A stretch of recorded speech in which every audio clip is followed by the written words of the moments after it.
Hey everyone, welcome to the channel where I share creepy and scary stories that will give you chills. If you love horror and spooky tales, make sure to subscribe and join me every week for a new story. Let's get into the dark side together. Daniel hadn't slept in 4 nights. At first, it felt like ordinary insomnia. Too much coffee, too many deadlines, and the ever-growing pressure of bills piling on his kitchen counter. But somewhere between night 2 and 3, the familiar restlessness twisted into something far more sinister. When he closed his eyes, even for a second, he didn't drift toward dreams. Instead, he saw them. Shadows, not the kind cast by furniture or moonlight. These shadows bent in strange ways, stretching against the walls of his room, long and thin, as if pulled by unseen fingers. They hovered at the edge of his vision, static-filled outlines that pulsed with faint light, like distant stars trapped in human form. The first night, he noticed them, they didn't move. The second night, they tilted their heads when he blinked. The third night, one of them smiled. Now, on the fourth night, Daniel understood something with a clarity that froze his blood. They were waiting for him to fall asleep. And he didn't know if waking up would still be an option. Shadows. The word wouldn't leave Daniel's mind as he sat hunched at the edge of his bed, the weak glow of the bedside lamp flickering against peeling wallpaper. He hadn't eaten. He hadn't spoken to anyone in days. The only thing keeping him upright was the crushing weight of terror that told him, "Don't close your eyes." But shadows don't obey rules. At 3:17 a.m., the air in his apartment shifted. It wasn't a sound, not exactly. More like pressure building inside his skull, a subtle bending of space that made his stomach clench. He froze, clutching the edge of the bed, and stared at the far corner of his room. Something was wrong there. The shadow on the wall wasn't following the angle of the lamp. It stretched diagonally, unnaturally, like a doorway had been drawn with ink across his apartment wall. And then it moved. A trembling arm, if it could be called that, slid out of the dark. Not flesh, not bone. It was an outline of void, jagged at the edges, with faint stars glimmering inside, as if a piece of the night sky had torn itself open and stepped inside his home. Daniel choked on his breath, gripping his chest. The figure was trying to crawl through. The lamp buzzed, dimmed, then flared back to life. The figure froze halfway, its faceless head tilted toward him. And Daniel realized with crushing horror that the thing wasn't watching him. It was smiling. The shadow was gone by morning. Daniel sat in his kitchen, staring at his untouched coffee as if the cup itself might turn against him. His hands shook. The clock ticked unnaturally slow, each second stretching thin like elastic. His entire body screamed at him to flee. But where? How do you outrun something that isn't part of the world? By noon, the city outside his window felt wrong. Too quiet. Daniel forced himself out of the apartment, locking the door even though he knew it was useless. The stairwell was dim and smelled of dust, each step echoing too loudly, like the building itself was hollowed out. When he pushed open the front door and stepped onto the street, he stopped cold. People were standing still. Not everyone, just a few scattered figures, frozen in mid-step, mid-motion. A man with a grocery bag, suspended in the air as though time had paused. A woman on her phone, mouth open, her words trapped inside her throat. And their shadows, dear God, their shadows were wrong. They bent the wrong way. Some were elongated, stretching across the buildings as if reaching for the sky. Others pulsed like black veins against the pavement. Daniel's breath quickened. No one else seemed to notice. The moving people walked right past the frozen ones, not even glancing at them. Then he heard it, a whisper. It wasn't outside. It wasn't in his ears. It was inside his skull, a low, overlapping murmur, like countless voices speaking through layers of water. "Daniel, we see you. You're the crack, the opening." He stumbled back, clutching his head. His eyes darted around. Every frozen figure's head had turned slightly toward him. Not fast, not natural, like they were puppets tugged by invisible strings. And then, from the corner of the street, one of the shadows unhooked itself from its owner. It peeled upward, rising like smoke, until it wasn't a shadow anymore, just a tall, slender void, with faint constellations burning in its chest. Daniel staggered back, heart slamming. It was the same thing from his apartment. And this time it wasn't smiling. It was hungry. The shadow moved without moving. Daniel couldn't explain it. One moment it was at the far end of the street. The next it was closer, its presence bending the air. The figures frozen mid-motion seemed to tilt toward it, like flowers leaning towards sunlight, though this light was black, swallowing every flicker of color. Daniel's breath tore out at him in ragged gasps. Run. His legs obeyed before his mind did. He sprinted down the sidewalk, weaving between strangers who didn't even turn their heads. To them, he was invisible. To the thing behind him, he was the only thing that existed. The city twisted as he ran. Buildings stretched taller, windows bending into warped shapes, as though he were running through a painting that was being smeared by a giant's hand. The streetlights bent downward like nooses. Street signs flickered with words he couldn't read, symbols that shifted when he tried to focus. Behind him, the whisper grew louder. Daniel, you're carrying us, you're the door, you're the fracture, don't resist. He turned a corner too sharply and stumbled, crashing into the wet pavement. His palms scraped against the concrete, leaving streaks of blood. When he looked up, he saw a bus stopped in the middle of the street, headlights frozen. Inside, every passenger was staring out the window, hundreds of blank eyes fixed on him. The shadow stepped into the light of the bus. Its form was taller now, stretching upward, neck impossibly long, arms unraveling into strands of black silk. Stars shimmered faintly inside its hollow chest, as if his body was a piece of space torn open. Daniel screamed and scrambled to his feet, his vision blurred, edges of the world shivering. He bolted down an alley, feet slapping against puddles. The sound of his own heartbeat drowned out the city, until he realized it wasn't just his heartbeat. The echo, thump, thump, thump, the sound of a cosmic pulse, the rhythm of something alive and vast pressing through the cracks of reality. He reached the end of the alley, desperate. A tall brick wall blocked his path. He clawed at it, trying to climb, but his hand slipped on the wet stone. Behind him, the alley darkened, not from the night, but from the thing. It was filling the space. And then, in the suffocating silence, a single word slithered into his mind, cold and absolute. Hospital. Daniel froze. The word didn't come from his own thoughts. It was a command, an instruction. His legs shook violently. But some part of him knew, if he wanted answers, if he wanted to live, he had to go back to where it began. The hospital. The night pulled Daniel like a tide. His body moved before his mind agreed. His legs carried him back through the twisted streets, past faces that blurred into pale smudges, past lamps that bent low as if to watch him. His bloodied hands trembled, but he couldn't stop. The command echoed in his skull. Hospital. When he finally saw it, his breath caught.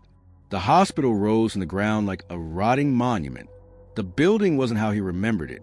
The windows were black, some of them bent inward, as though the walls were breathing. The once white facade had turned gray, streaked with mold and shadows that didn't shift with the wind. Above the entrance, the letters of its name had melted together, becoming unreadable symbols. For a moment, Daniel thought he heard crying, not from inside, but from the walls themselves. He stepped forward. The glass doors slid open soundlessly. Inside, the lobby stretched impossibly wide, too wide for the building he remembered. The floor was covered with stains, not of dirt or blood, but of something darker, shapes that rippled as if alive. The air was heavy, metallic, like breathing in iron shavings. And the people, there were people, patients, doctors, nurses. But they didn't move. They sat in chairs, leaned against walls, lay on stretchers. Their eyes were wide open, all of them fixed on Daniel. None of them blinked. Their mouths twitched as though whispering, but no sound escaped.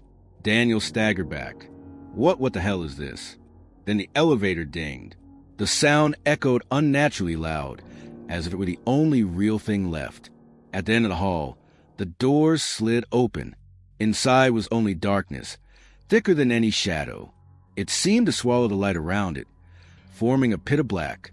From within, a voice murmured, soft, familiar, almost gentle. Daniel, we've been waiting. His throat tightened. His mind screamed to run, but his legs, traitorous and trembling, carried him forward, past the frozen people, past the quivering stains, until he was standing before the elevator. The air smelled of burned paper. He stepped inside. The doors closed behind him with a sound like a sigh, and the elevator began to sink, not down floors, but down to reality. The numbers on the panel spun backward, past negatives, past symbols he didn't recognize, until they became nothing but shifting stars. Daniel clutched the wall, heart hammering. The whisper returned, louder now, filling the small space with impossible weight. You are the fracture, and the fracture must widen. The elevator shook, not like a machine, but like the belly of something alive. Daniel pressed against the wall, his skin crawling. The air had thickened, vibrating with each passing second. The floor indicator kept shifting, no longer numbers, but pulsating sigils. One looked like an eye, another like a rib cage, another like a mouth frozen mid-scream. His reflection in the chrome walls began to falter. One Daniel looked older. Another had no face. Another was already dead, pale and blue, eyes rolled back. The whisper came again, not from the speaker above, but from the walls themselves. Every sickness begins here. Every fracture ends here. The elevator jolted to a stop. The doors opened, and Daniel froze.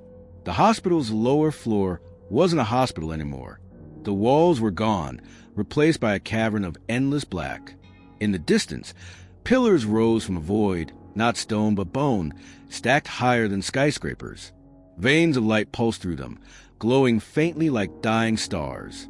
The floor beneath him looked solid, but it rippled when he stepped forward, as if he were walking on the skin of some enormous creature. Above, something moved. Daniel tilted his head back. There was no ceiling, only infinite dark, but in that dark hung shapes. Vast, trembling silhouettes that seemed too large to exist. They shifted slowly, and every time they moved, Daniel's stomach turned inside out, as if gravity itself bent to their presence. And then he realized those shapes were watching him. A sound followed. Not a growl, not a scream. Something worse. It was laughter. Endless. Echoing. A chorus of voices that knew him too well. He stumbled backward, whispering to himself, No, this isn't real. This isn't real. But the black floor bubbled beneath his feet. From the ripples, hand began to rise. Pale, twitching, too thin, too long. They reached for him, dozens of them, dragging themselves out of the void. Faces followed. Faces of his family, his friends. Each with eyes hollowed out, each mouthing the same word. Daniel. His chest heaved, and before he could move, one of the colossal shapes above shifted closer. For the first time, he saw its detail. A mass of stars coiled like flesh, with eyes opening and closing across its form, blinking out entire galaxies with each motion.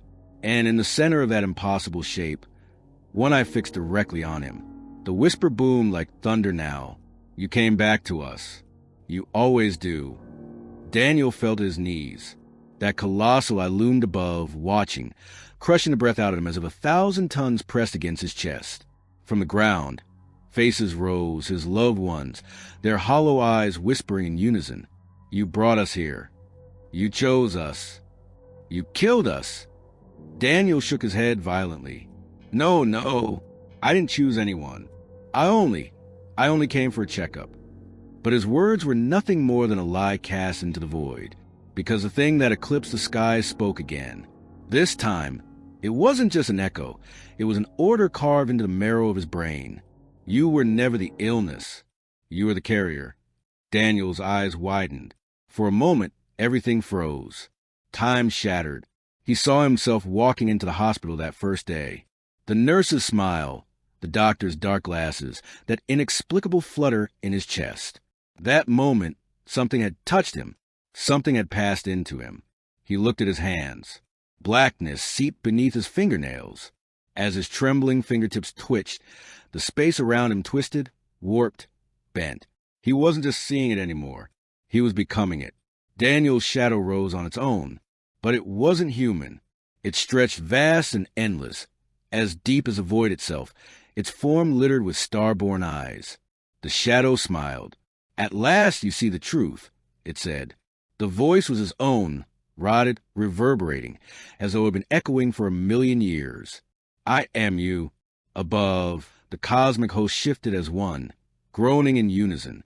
The shadow crouched beside Daniel, leaned close to his ear, and whispered the final words. "And you never woke up." Daniel's shadow stared back at him, like a reflection in a mirror, but older, hungrier. "You thought it wouldn't bend. You thought you never slept. But the truth was already broken," the shadow said. A storm raged inside his skull. Every voice, every star, every shadow whispered the same command: surrender. You were already part of us. But in that moment, Daniel realized something. His heart, that erratic beating. With every pulse, the darkness shuddered. The echoes trembled. His heart, it wasn't just a vessel. It was a crack itself, the thing that carried the darkness, but also the only thing that could break it. Daniel clutched his chest. He collapsed to his knees, tears streaming down his face. "No," he whispered, though the echo filled the entire void. "I am not your passage. I am your ending." And he drove his hands into his chest. Darkness exploded. The beings above shrieked, a sound not heard with ears, but felt to the fabric of reality itself. The endless bone pillars cracked. The veins that ran across them burst with blinding light. Time collapsed. The frozen faces dissolved in screaming agony. From Daniel's heart burst a searing brilliance, a fire that felt older than creation itself. For a single instant, the entities were silent, and then everything shattered. The hospital was gone. The city was gone. The sky split open, stars scattering like sand. Infinity itself fractured like a mirror smashed to dust. Daniel was falling into what he didn't know. The last thing he saw was his own face. Not tired, not broken, not mad, but calm, peaceful, and then only darkness. But this time, the darkness was no longer his.